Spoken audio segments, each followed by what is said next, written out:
what's up? Welcome back to my channel. If you're new, I'm Haley, and in today's video, I'm going to be giving you a beginner's guide to astrology. So astrology has been something I've been interested in since I was a little kid. I can remember being in like second or third grade and like reading my horoscope in a magazine or something, and then like going to school and telling all my friends like what their signs were. I'm sure I like said them all wrong, but it's been a personal interest of mine for pretty much my whole life, and I feel like I have accumulated a lot of knowledge about astrology. I, of course, am not a professional, but I do feel like I know a lot more than the average person. So you guys have asked me to share some of that knowledge, and that is what I'm here to do today. So before we get started, make sure you go ahead and subscribe to my channel, and let's go ahead and get into the video. Okay, so I know I said already that I'm not a professional, but I just want to let you know, this is for people who don't really know much about astrology. If you are seasoned, then don't watch this video. It's not for you. This is for people that want to know a little bit more about their own birth chart and how to use the tools of astrology to better their own lives. So with that being said, let's go ahead and get started. Okay, so the first thing that you need to know when you're trying to get into astrology is your birth chart. So a birth chart is basically a snapshot of the sky at the exact moment and place that you were born. So in order to get your birth chart, you basically just need your birthday, exactly the time of your birth, and the city that you were born in. And it's really important to have the time exact and the city exact, just because you want the most accurate birth chart that you can get. And there's tons of places online where you can get your birth chart. You can get it on like Costar. I don't love Costar, but it's like really good at breaking things down simply. You can go to astro.com, just type in like birth chart calculator and you'll be able to find it. And if it asks you like what kind, I always just say whole sign. So you don't even need to know what that means, just whole sign. So that is how you get your birth chart. And when you get that chart, you're gonna see so many different signs. So a lot of times when people think of like astrology, they think of their one sign, which is their sun sign, which is based on the month that you were born. So like my sun sign is Scorpio, and usually in astrology, that's the only thing that we think of. But there's actually so many different aspects of our birth chart that can influence our personality, our life, our traits that we have, things in our life. So if you don't relate to your sun sign, that might be why, because you're made up of a whole chart and not just one in particular sign. So that is how you find your birth chart and kind of what is going to be on it. So now that we have our birth chart, I'm going to kind of walk you through how to read it and what each thing means on there. So we're going to start with what is called the big three in astrology, and that is your sun sign, your moon sign, and your rising sign. So the most known is the sun sign. Again, that is like the month you were born, like Scorpio, Capricorn, Pisces. Those are like people's sun signs, depending on what month they were born. So the sun sign represents your personality, your ego, basically like how you see yourself, kind of like your identity. That is how I see the sun sign. So my sun sign, for example, is Scorpio because I was born on November 15th. The next up is your moon, and your moon represents your emotions, your emotional self, how you process your feelings and deal with things. Basically, that is your moon sign. So I have a moon in Capricorn, which is actually the hardest moon placement to have. So that's great for me. And why that is because the moon is very uncomfortable in the sign of Capricorn, because the moon is all about feelings and emotions. The moon is home in Cancer, which is like the sign of the mother, water, feelings, nurturing. And Capricorn is completely opposite to Cancer, which is like the father. It's basically like the planet of, it's like the sign of like the CEO, like the finance bro, kind of. Like that is how I see Capricorn. So the moon is like not vibing there. So it makes it very hard for me to process my emotions as emotions. Whereas I like to be a little bit more logical with how I process things, and that doesn't always help. So that is my moon sign. And then my rising sign is actually Scorpio as well. So I'm a double Scorpio. And the rising sign is basically your appearance to the world, how the world sees you. It also affects your physical appearance, which is kind of interesting. But basically, the rising sign, it's a lot of times explained as your mask that you present to the world. So I don't love that definition, but it is pretty accurate if you're trying to just understand really quickly. But it can be so much more than that. And a lot of times people actually resonate more with their rising sign than their sun sign. So that is a little breakdown of the big three. And like I said, when you get your birth chart, you can just look for sun, moon, and rising, or it's called the ascendant sign, and that is how you find those. So that's your big three, and just like the sun is ruled by like your ego, moon ruled by emotions, and rising ruled by your outer appearance, all of the other planets have meanings too and things that they are ruled by. So I'm not gonna go through, I'll put a list right here and you can screenshot what they all mean. So like Mercury rules communication and interpersonal relationships, conversation, things like that. And my Mercury is in Sagittarius. So Sagittarius is known for being adventurous, loving like higher level, philosophical, deep conversations like about the world and the universe and like really daunting topics like that. They're also very blunt and kind of unpredictable. So when you put those together, it shows that I communicate in a way that is very blunt, very straight to the point. And it also shows that I don't love having meaningless small talk conversations. I'd rather talk about things like, where do we come from? Why are we here? More philosophical type of conversations. So that's an example how you would interpret your own Mercury placement. You would take Mercury communication along with the traits of the sign that your Mercury is in to see what kind of communicator that you are. Okay, so the next thing I want to talk about is houses. Now this can be a very confusing topic, and I'm going to try my best to break it down for you. It took me a long time to understand houses and how to implement them, but basically there are 12 houses for all the 12 signs that represent different things. So I'm not going to list all of them. I'll put a list right here. Go ahead and screenshot it. So for example, like first house is house of self, appearance, body, self-awareness. Second house is value, material possessions, self-worth, and personal finance. And like, for example, 10th house is house of career, success, business, public image, achievements, and all that kind of stuff. So that's kind of example of like what the houses represent. Again, you can refer back to the list. So let me give you another example. So I had a Mercury in Sagittarius. So we know what it means now to have a Mercury in Sagittarius. It means that I'm a very blunt communicator. I love higher level conversations. I love philosophical topics and things like that. So my Mercury is in the first house. So the house of self, appearance, body, self-awareness, and how I present myself to the world. So a lot of my identity is wrapped up in the way that I communicate to people, which would make a lot of sense as to my career path on YouTube. I communicate with people for a living. I pride myself in my conversations. So pride, ego, that kind of goes hand in hand there. That is how I would interpret that being in the first house. Okay, so I'll give you another example. So 10th house is the house of career, success, business, public image, achievements, reputation. So I have Libra in my 10th house. Now Libra is the sign of everything like aesthetic and beautiful.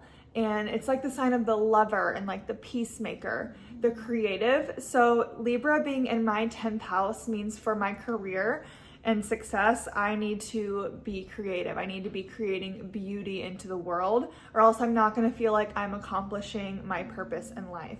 So I think my career is pretty spot on. I'm a content creator. I all day long brainstorm ways I can create beauty in the world, how I can make my page look beautiful. That's just another example of how that goes hand in hand. So again, don't get discouraged. It can be a little overwhelming, the houses, because there's so many, and like you have to really, again, interpret what that means to you. So that is a little bit about houses. I'm gonna move on because I could talk about houses all day long. Okay, so now I'm going to talk about north and south nodes.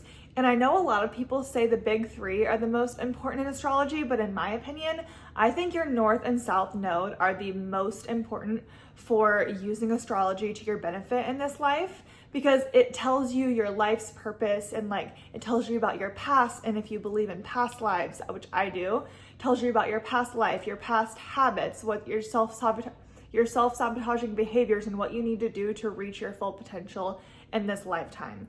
So the North Node is where you are heading, where your higher self is taking you in this life. So what your soul's purpose is on this earth and what lessons you need to learn while you are here. Whereas your South Node represents your past and even your past lives. So it can mean past lives, but even like when you were a child, like what behaviors you went towards and what you are coming away from to go into your North Node. So you want to move away from your South Node and into more of North Node energy, North Node behavior in this life. So again, for example, my North Node is in Libra, which is my 10th house placement that we just talked about. So career, all that kind of stuff. So my life purpose is very, very intertwined with career because of that 10th house placement. It doesn't always have to be like that. Your life purpose doesn't have to be your career, but in my case, it has a lot to do with it. They're very intertwined. And the Libran energy, I need to be creative. I need to create for others. The Libran energy is also very humanitarian. So I need to help others in this life using my creativity and do that for my job. So another example, my South Node is in Aries. So Aries is all about the self, all about like being first and just very like, almost like in survival or like warrior mode. So like retreating to be alone and like wanting to do things my way only instead of being collaborative like Libra. So I could definitely see this in my early life, like in school when we'd have to do group projects, I would be like, can I please just work alone? Like I don't want to work in a group. So that's one way of how that South Node behavior came out. And now when I have that sense, I think about that and I'm like, okay, no, I need to work with others. That's what I'm meant to do to evolve in this life and to reach my highest potential. So that is why I think the North and South Node are so important, because it truly just leads you to your highest good and your highest potential. And I feel like knowing that is like a cheat code to life. And I feel like not enough people take advantage of it. If you want to learn more about your North and South Node, I highly recommend listening to this audiobook right here. I'll put it on the screen. And you only have to listen to the chapter about your specific North Node sign. But it's like seriously so spot on. It'll tell you like what behaviors need to come away from. And it just gets very specific and it's a very good deep dive, and it'll take like an hour to listen to. So I highly suggest that if you're interested more in learning about North and South nodes, which you should be. If anything in this video, please take that away.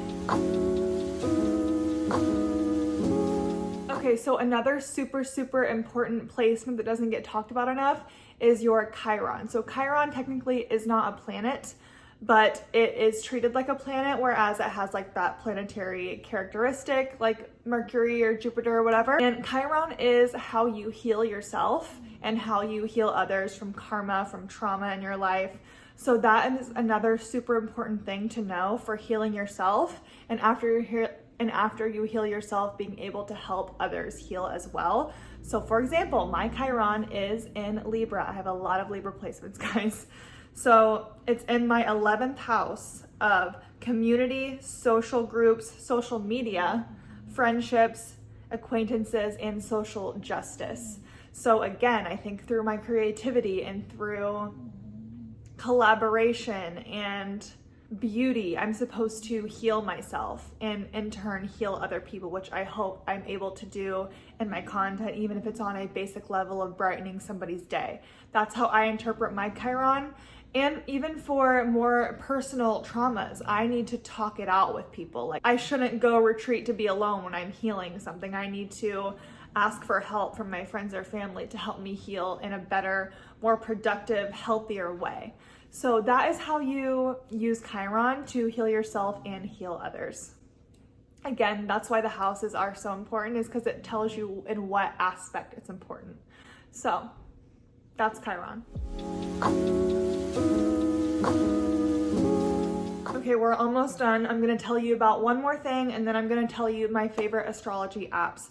So the last thing I wanted to briefly touch on, again, this can get super complicated, is transits. So transits are basically cycles in your life when something major in the sky happens. So like returns, like when a planet was in a certain sign and it returns to that sign, and that happens on different cycles. So the most popular, I think, transit is the Saturn return, which happens when you're 27 to 29, and it's basically like when you become an actual adult. So a lot of times people will have like a mini crisis, like, oh my gosh, what am I doing in this career? I don't know what I'm doing in this time of my life. And basically it's just a time to reevaluate every single thing in your life and to get rid of what does not serve you. This period of time can be very hard for a lot of people. My husband is currently in his Saturn return, and he's having a lot of these experiences, a lot of questioning of things like career and just kind of reevaluating. A lot of times it's a good thing. Like, we got married during his Saturn return. He's settling down. He's becoming an adult. So that is Saturn return. It is a lot of times painted as negative, but I think it's great for making things fall away that no longer serve you and letting you step into your higher purpose. So that's your Saturn return, which is a big one. There are a lot of other ones, some significant, some not so significant. Another one that is significant is the chiron return. So that is when you heal your life wounds, your life traumas, and that happens when you're 49 to 51 years old. So if you've ever heard someone talk about a midlife crisis, this is precisely what they're talking about. This is a time of reflection, like, oh shit, I'm halfway through my life. What trauma am I holding on to? What baggage am I holding on to? A lot of times people will like turn to their diet and their physical health during this time. It's just a time of healing what has been pushed off or pushed down emotionally, physically, relationship-wise. It's just a time of healing and bringing to the surface. And that is why people have midlife crises, because they don't know what to do with these thoughts. They're kind of panicking that their life is like halfway over. So that is the chiron return. Okay, and lastly, I just wanted to share with you my favorite astrology apps. I did mention Costar already. It's not one of my favorites for my personal use, but I do like it because you can see your friends' charts and it gives you a really basic understanding to what everything means.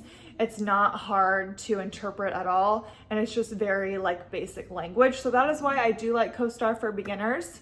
Another app I really love is called the Pattern. So Pattern is all about your cycles and your transits, but it's not confusing at all. It doesn't even call them by their name. It just tells you what you're going to be going through. It gives you like daily updates. You can run patterns with you and another person. So like you can tell like what issues you and your husband will have, or what amazing chemistry in these areas you'll have. Like, it's really, really, really cool. Pattern is probably my favorite app. I made all my friends get Pattern because it's so freaking accurate. I swear I get notifications from them and I like am crying reading like my thing for the day because it's so spot on, because it uses those transits and it tells you like what cycle of life you're in right now and like how long it will last. So I think I'm in like a few cycles right now, like an expansion of home. I'm in right now, which is like me reevaluating my current environment, which that is accurate. And I'm also in like an activation of power where I'm really stepping into my divine feminine and just really like getting in tune with my body and like just self-awareness. So that has been really awesome to watch that unfold. And it's just cool because it gives you a heads up as to what is coming. So Pattern is a really good one. And then another one is Time Passages. So this one goes deep into detail of like any transits you have in your chart. So sometimes you'll have like two planets opposing each other, and that works really, really well for a certain area of your life. Or you'll have like two planets that are conjunct, which can help you or hurt you. So it kind of goes like even deeper. I think you should be a little bit more advanced before you get that one. But it does have descriptions, so even if you don't understand, at least you can see kind of like what they're talking about. So those are my main apps for astrology that I use all the time, and ones that I recommend for you guys. So this video is already crazy long. I could go into so much more depth. Astrology is used to predict so many world events. It's used in finances. They always say like millionaires don't have astrologers, billionaires do. So I've actually been getting into some financial astrology. I love following Maren Altman for that. I'll leave her channel below, and I'll also leave some other people I love following for astrology down in the description box as well. But anyways, like I said, I could go on forever, but I'm gonna stop here. So thank you guys so much for watching. Let me know your big three down below after you go find out what your birth chart is. And yeah, I loved doing this video. Let me know if you want more astrology content, and I will see you guys in my next one. Bye.